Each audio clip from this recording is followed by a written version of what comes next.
The secret to right action. And what a wonderful story. And it's spoken of many times. In fact, I believe Paramahansa Yogananda said that this actual passage is one of the most important parts in the scriptures in the Bible.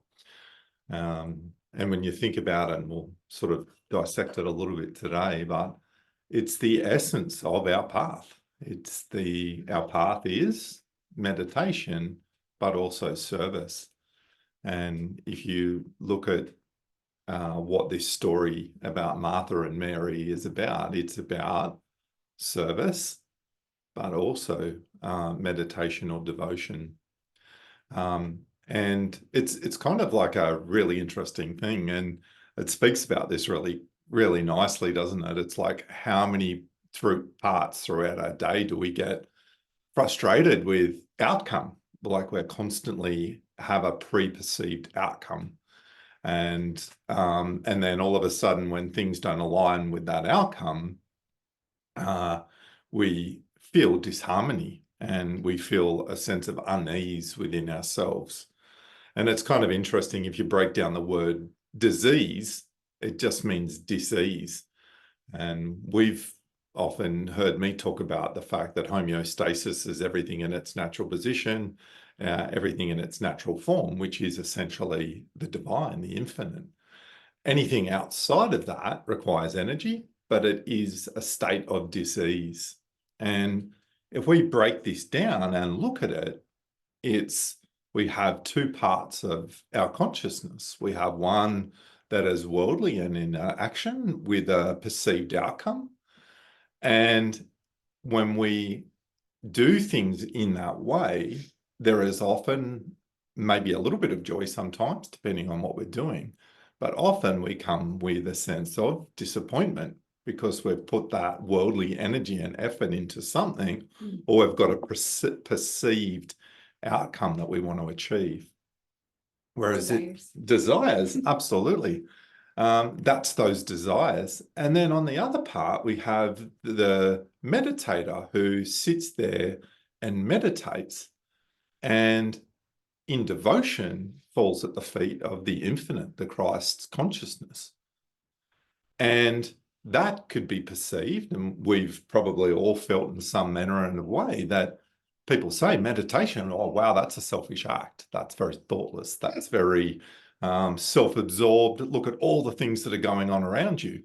So this story is quite common, isn't it? It's one of those things where we can be devotional to the divine, and then we can sit and contemplate and do that. But flip those two sides around. So we now have someone falling or sitting at the feet of Christ consciousness, but they're doing it with the will or the ego. And then you might also have Martha in the other sense, who's taken heed of the response that I love the response that Jesus gave, which was, Martha, Martha, thou art that could be any of us and troubled about many things. And Rahul. It's beautiful though, isn't it? It's like, come on, like, why are you doing this? What is all this about? What is the purpose of what you're doing? And yet that could have been done in full service. Think about that. Like, imagine every step of the way of cooking and cleaning in devotion to the infinite Christ. Do you think then, if it was every spoonful, every ingredient, every bakery, everything done in the fact that this is in service, we have the Christ consciousness sitting with us, how do I present myself? And would I do it in that way? The thought of someone else wouldn't even come in. The thought that we're all there and we're all doing the same thing is what that consciousness is all about. And so the secret to right action really is a sense of freedom. It says it quite clearly. It's about that preoccupation versus peaceful absorption. So there's two parts to that. There's peace. There's a sense of peace that comes with doing something without the ego. It takes away that ego. It takes away anything other than service of God. And God, because we all know, is in all things. So God is in the the flour that we make a cake with, that God is in the bench that we're actually serving on. God is in the recipe book that's in front of us, if we want to take it to that extreme. So everything that we do is about how we present and do it in a joyful way. And so it's quite a beautiful thing. Jesus didn't say, hey, Mary, you're wrong, or even, Mary was right and Martha was wrong. Didn't even say that. Just said that the act between the two, the consciousness of Mary was right. She sat in consciousness of giving everything to God. Whereas Martha did it in the ego sense. She had ego behind it. She did it for a different purpose. And one gave peace and one was that ruffling. And boy, if we can overcome that ruffling, it's the secret to everything, isn't it? We go about our day, and I think before we even get out of bed, we've ruffled ourselves several times, haven't we? Even waking up can be ruffling. But it's that presence of complete offering to that. And Yogananda talks about this, and it's a beautiful relationship between Christianity and this story, and why he said this was really important, but also the story of the Gita, because the two are closely related. It's the battle, it's the internal battle. The house that Martha and Mary lived in, and there was a brother as well in the story, and there was a little house outside of Bethlehem, and Jesus often visited there. And there was 3 times within the Bible that Jesus was there, and actually in his last week he was held up there with all the disciples of Jesus. And Yogananda talked about that being, that house actually being our body, our consciousness, our mind, and that we have this 2 things, which is in our path, meditation and service, but within it's the same. It's that contemplative time. It's the time to sit and contemplate and sit in silence, and expansion, which is meditation. And then there's time to do our role in this planet, but without attachment, without ego, and doing it solely within. And there's a beautiful story, I'll get onto that in a minute, about from the Autobiography of Yogi. It's in the, if you can recall, the great Cauliflower Robbery. It's a beautiful chapter, and it's quite a fun chapter, and it's got a lot to it. There's this beautiful wave within the beginning, and then in the end, it turns into a celebration and a freedom for Yogananda. But let's think about this for a minute before we get on to that. Let's think about this. What happens when we leave this body? There is only the soul. So whatever we have, so we think of freedom as being, in a worldly sense, we think of No responsibilities, no financial worries. We think of it as, nothing to living on a beach in Hawaii, or, like just relaxing and putting our feet up. But when you think about soul freedom and the reason why we're all here, most of us are on this path, or most people find a path to God because they're sick of the unease, the dis-ease within them. Whether it's a physical disease, when people hit rock bottom and don't know where else to go with a physical disease, they often cry out, don't they? It's a cry for God. God, just help me. Why is this happening to me at first? And then God, I give everything to you, just fix me. And then there's other people that throughout a day are sick of the horrid feeling of the ups and downs. It's the roller coaster of life, the feeling of anger, the feeling of frustration. How many times do people have a job and feel completely unfulfilled or unsatisfied in life? And therefore you turn to God. And it's a realization. We talk about this self-realization, but essentially everything that we have in life, I'm a visual person, our soul has this big bucket, this big golden bucket. And the goal of freedom is to empty that bucket. freedom is weightlessness. The freedom is letting go. If I have to lug around a bucket, or if I go for a hike, or I've got 5 kids on me and I've got to get somewhere, it's like the weight of it all is far from freedom, is it? So if you think of the soul with this golden bucket, freedom is letting go of everything in that bucket. It's non-attachment. It's taking away the things. So if you think of Martha in her sense of what she was doing, she was filling the bucket, because in her ego, she was saying, oh, look at me, look at me.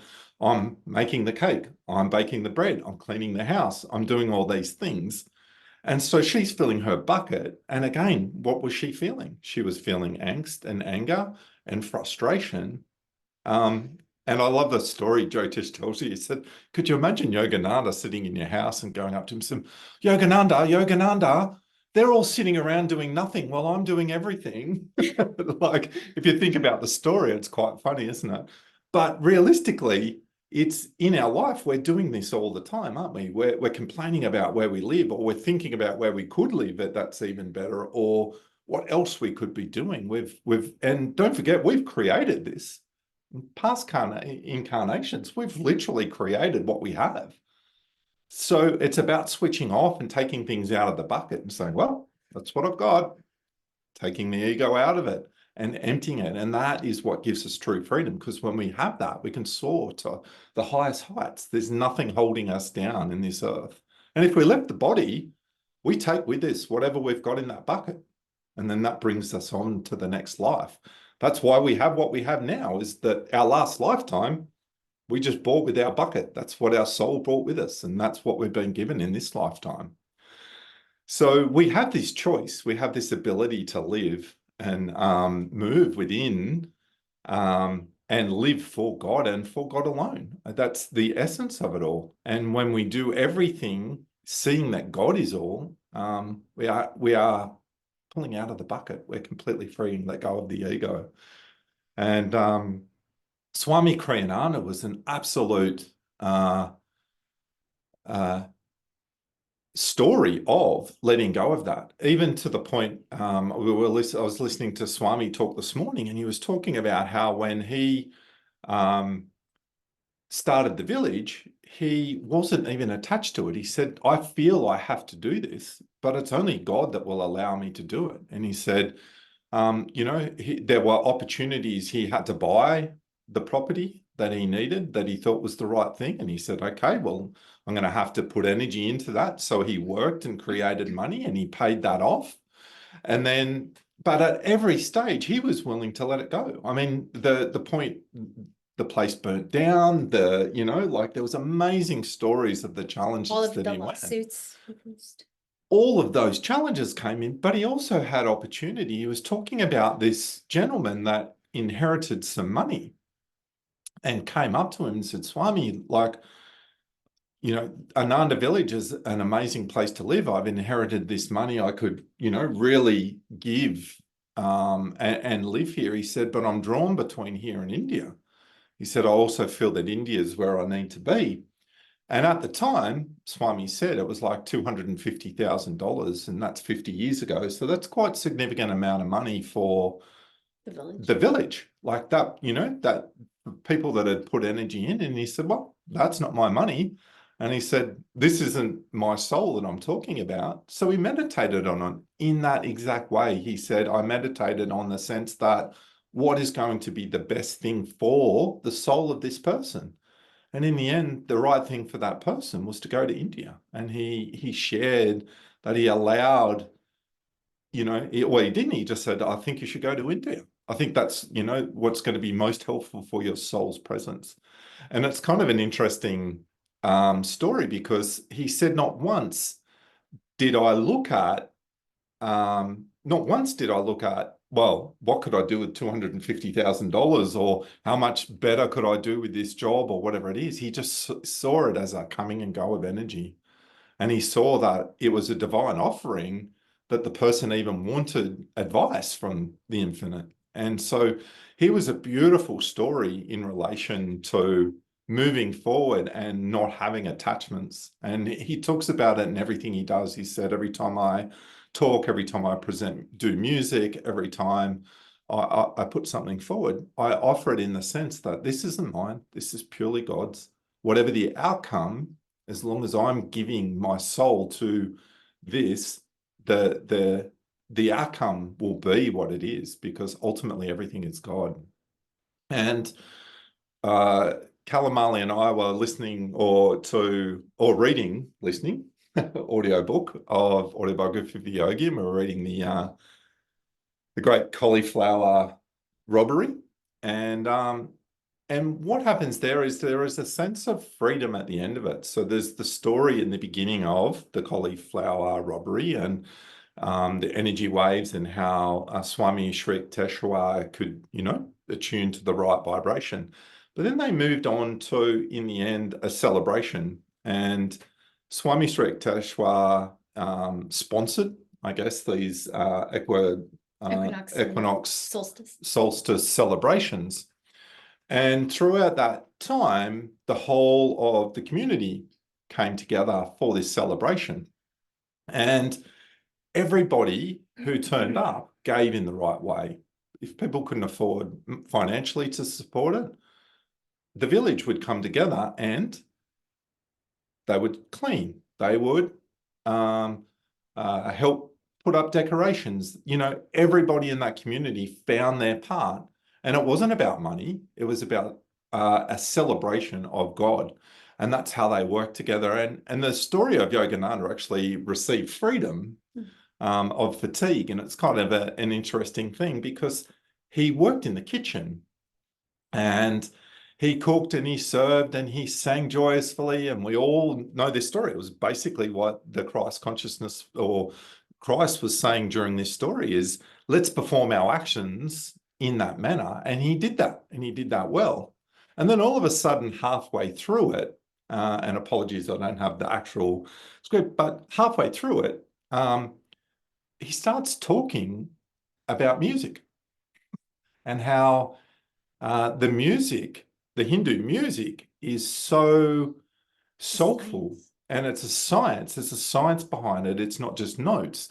Each one has a purpose. There's times of the day that things can be played. And originally, I believe that the rishis put it together to actually attune the chakras and bring them back. And it was a way of coming through. And throughout this, it was a big part of the chapter. It's like, hold on, we've gone from a robbery to a celebration to a full science of music.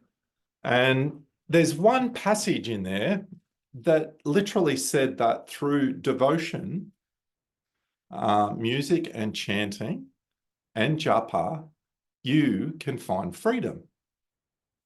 And the reason why I'm saying this is, yes, there's the right way to live, but how, this is kind of the how we get to that point. It's what do we do in our daily life to go about our day and attune always to God.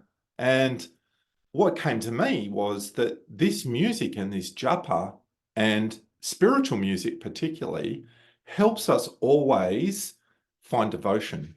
And it's one of the things that we learn on this path, and many paths, is that never allow idleness, never allow that stillness in our mind to allow these things to creep in, allow the ego to sneak back in.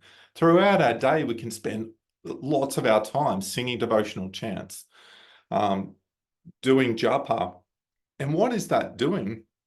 It's attuning all our energy and always doing it upwards. And it's a beautiful way to go about our day. It's a beautiful way to do anything that we do, whether it's washing up, whether it's cleaning a toilet, whether it's designing the perfect railway system in Sydney. It's, whatever it is, if we're doing it and thinking, well, this is what I've created, this is where I am, this is where my lessons need to be, and always having our focus on God, it's kind of where that being is. And it was kind of like at that point of loss, or complete loss of ego, that Yogananda got his blessing. He was given the gift after all his hard work throughout the day by his guru. And his guru said, yes, tonight you may lay beside me, which is like an honor. This is the ultimate honor. And then just as he got settled, you can imagine how amazing that would have felt. His guru says, oh, hold on a minute. We need to get up. We need to start preparing. Imagine that point. How many times have we been like, oh, and then whoa, pulled back in life? And, you know, throughout that point, there wasn't that story. There wasn't that ability. Yogananda didn't go, oh, nah, I've done my bit for the day. I'm staying here nice and cozy. I'll wait for you to come back. He was in full service, and in full service, knowing that his guru was a channel for God and he was serving God through whatever he did. And straight away, think of the freedom that came from that, from Yogananda. That was like, that's what we're talking in freedom. The freedom came through the blessing that his guru gave him and told him that from now forward, he will never be fatigued. Think of, imagine that freedom of not being fatigued. Forget money, forget anything. Imagine not being fatigued, what you could do. And these are the true freedoms, the essence of freedoms that this is talking about from within. So it's a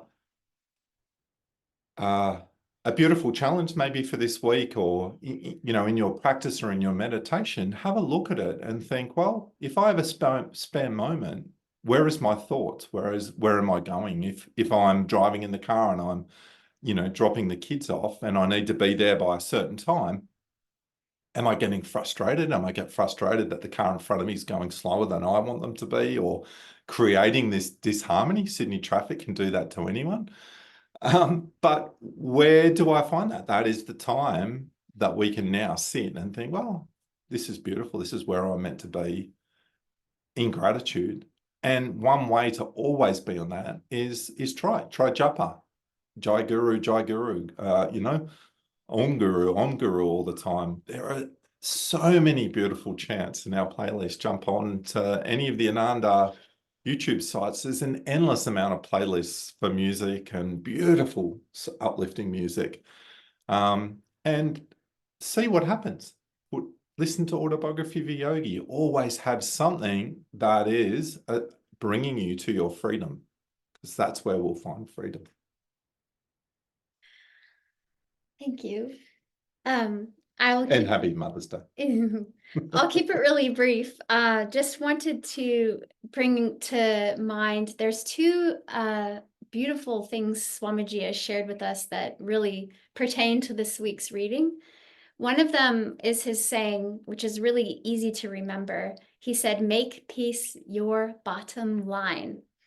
And so no matter how many things Swamiji was doing, he never lost his peace. And because of that, you think of the magnetism that he was in this world as a channel for the divine energy to come through. And it was like an explosion could happen through him, because he always kept his spirits uplifted in that place of peaceful absorption, as Christ called it, which is really just another word for being attuned to the guru, which is kind of what you were sharing most of all with that story.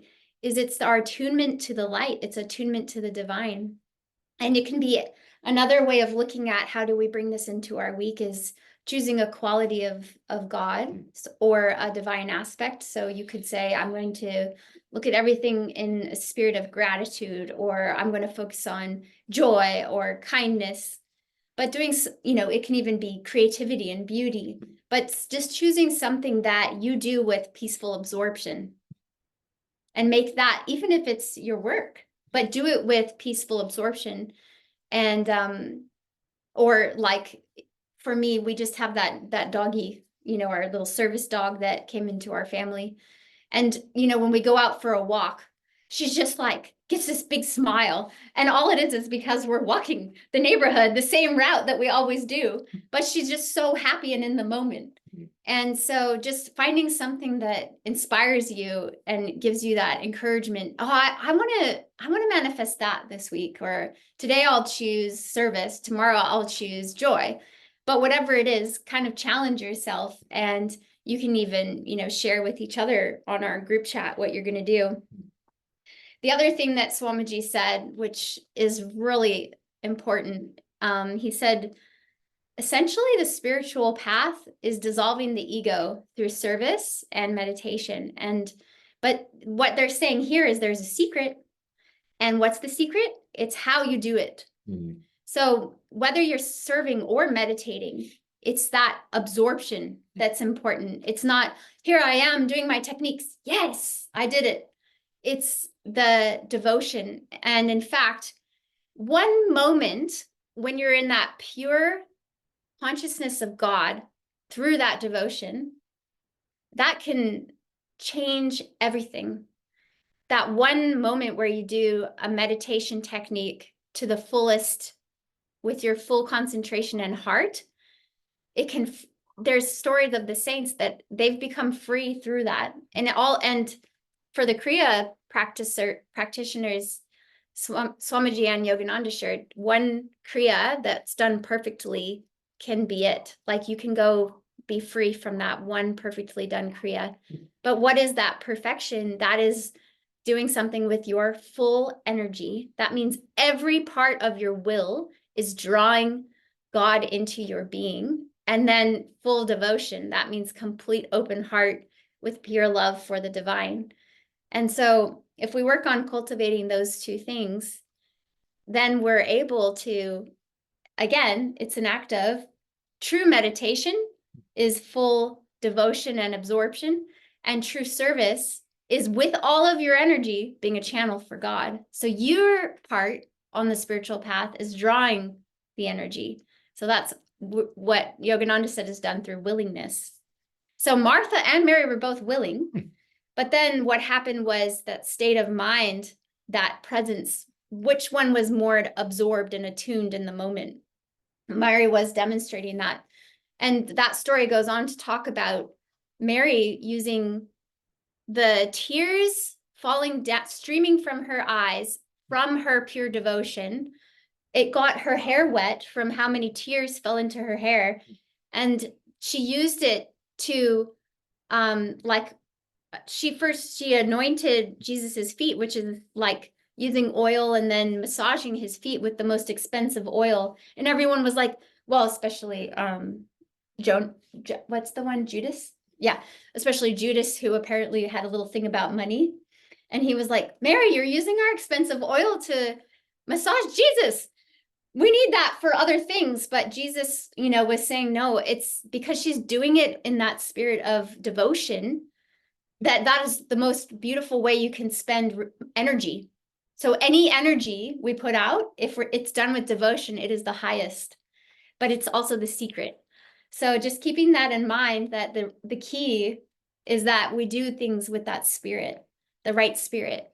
And so if we can we can achieve anything, but as we know from the great masters, what leaves the lasting imprint on this earth and in each other's lives, it's like an act of love or of giving or of kindness. So that's what we want to focus on. It's not the achievements. Oh, I meditated so much, or I've done so much for this and that. Not at all. It's how did I do it? It could be the smallest thing. I'm sure you all have had this experience, but that person remembers that act that was done with nice spirit, with a loving, sweet touch, or a very thoughtful gesture that was nothing compared to like a big financial gift, but it was something so small, but it was done with that spirit. That's something that reminded them of Divine Mother, the spirit of Divine Mother, giving, giving, giving, and loving completely. So you gonna add something? I just got a fun story to finish with, and it's a little thing on the flip side of what you're saying, but Sri Yukteswar, when he left the body, he went to a realm of called Aranya Loka. And on this realm, there's a really important thing because it's an evolution of that soul. It's talking about all the things that we've evolved in to be that. So you can imagine even at that point, there's this bucket and it's still got a little few things to sort out and release. But in that place, just one tiny thought, negative thought or egoic thought, just one tiny thing affected everyone. Everyone felt it. Mm. And that's no different here. We're just not attuned enough to feel it. But every single thought that we have affects everything on this planet. They're just so attuned that they are conscious of it. But if you take that and think, well, everything that we do affects everyone on this planet, because it's all a part of energy. It's all a part of where we go. So I just thought it was beautiful, because it was Sri Yukteswar who's in these essence, but that's where he went. He went to help people empty that final bit of the bucket. So we get to share the music now, which we had a lot of fun picking out the music today. So